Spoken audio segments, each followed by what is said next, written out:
اس لیے S P یہاں موجود ہو یا نہ ہو، یہ لوگ ہر وقت چوکس رہتے تھے۔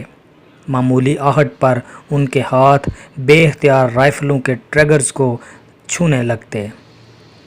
جیسے ہی ایس پی بھلا کی جیپ آئی، ایک مستعد گارڈ نے آگے بڑھ کر دروازہ کھول دیا۔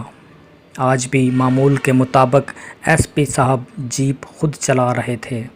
وہ رات کے کسی بھی پہر میں عموماً اکیلے ہی اس طرف آیا کرتے تھے یا کبھی کبھی کوئی مخبر ان کے ساتھ موجود ہوتا، لیکن آج آنے والے نے جس طرح اپنی شناخت چھپانے کی کوشش کی تھی، اس سے پہرے داروں کا چونکنا ضروری تھا۔ دوسری سمت کا دروازہ جس گارڈ نے کھولا، اس نے یہ بات خاص طور سے نوٹ کی کہ ایس پی کے ہمراہ آنے والے زنانہ جوتے پہن رکھے تھے، جس کا مطلب تھا کہ وہ کوئی عورت ہے۔ اس سے زیادہ اندازہ وہ نہ لگا سکا۔ اسے اس بات کا بھی علم تھا کہ اگر یہ اطلاع اس سے آگے نکل گئی تو اس کا کیا حشر ہوگا۔ وہ بیچارہ یہ بات کسی سے کہہ نہیں سکتا تھا۔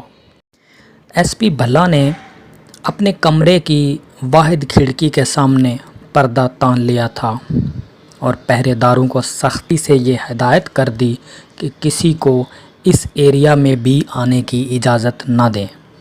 آج خلاف معمول اس نے اپنے کسی ماتحت کو چائے یا کافی کے لیے بھی نہیں کہا تھا، ورنہ اس کی عادت تھی کہ وہ کم از کم چائے یا کافی ضرور منگوایا کرتا تھا۔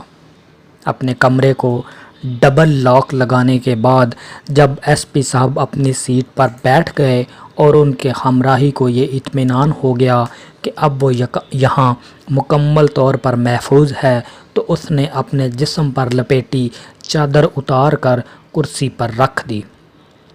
یہ پرتاب کور تھی، بھارتی انٹیلیجنس را کا سب سے کامیاب کردار۔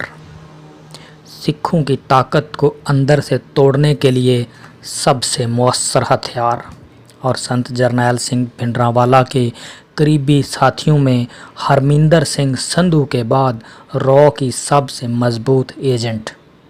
ایس پی بھلا، جو اپنی شراب نوشی اور زناخ کاری کی وجہ سے سارے پولیس ڈپارٹمنٹ میں بدنام تھا، پرتاب کور کے سامنے سہمی ہوئی بلی کی طرح بیٹھا تھا، اور اس نے اپنے لاکر کا تالا کھولا اور تصاویر کا ایک البم نکال کر پرتاب کور کے سامنے رکھ دیا۔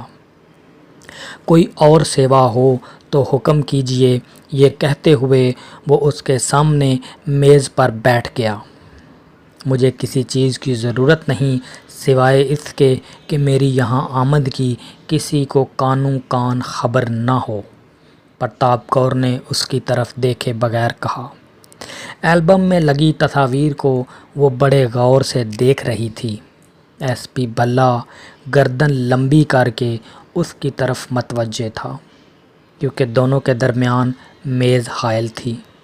بالآخر پرتاب کور کی نظریں ایک تصویر پر جم کر رہ گئیں۔ تصویر کے حد و حال پر غور کرنے کے بعد اس نے اپنی آنکھیں بند کر لیں اور اپنا سر کرسی کی پشت سے لگا لیا۔ یوں وہ دکھائی دے رہا تھا جیسے وہ چشم تصور میں کسی کا چہرہ لا رہی تھی۔ چند سیکنڈ تک تصویر پر نظر جمانے کے بعد اس نے دوبارہ وہی انداز اختیار کیا، پھر بڑے اعتماد سے اس نے اپنے ہاتھ کی انگلی تصویر پر جما دی۔ اس نے کہا، یہی ہے۔ ایس پی بھلا کے منہ سے بھی ہوں نکلی اور اس نے فوراً ہی ٹیلی فون پر کوئی نمبر ملانا شروع کر دیا۔ شاید دوسری طرف سے اسے کسی کے فون اٹھانے کا انتظار تھا۔ 2-3 منٹ تک گھنٹی بجتی رہی، پھر کسی نے فون اٹھا لیا۔ سرزحمت کی معافی چاہتا ہوں، لیکن مجھے اس وقت کشمیرا سنگھ سے متعلق رپورٹ چاہیے۔ شاید دوسری طرف کوئی سینئر آفیسر تھا، لیکن خصوصی اختیارات رکھنے کے سبب ایس پی بھلا کو ان آفیسروں کی بھی پرواہ نہیں تھی۔ وہ بڑے بڑے آفیسرز بھی جانتے تھے کہ اگر کسی نے اس کے حکم کی سرتابی کی یا اس پر اپنی افسری کا رعب جتانے کی کوشش کی تو اس کا انجام بھی اچھا نہیں ہوگا۔ دوسری طرف فون اٹینڈ کرنے والے نے شاید اسے کچھ دیر انتظار کرنے کے لیے کہا تھا۔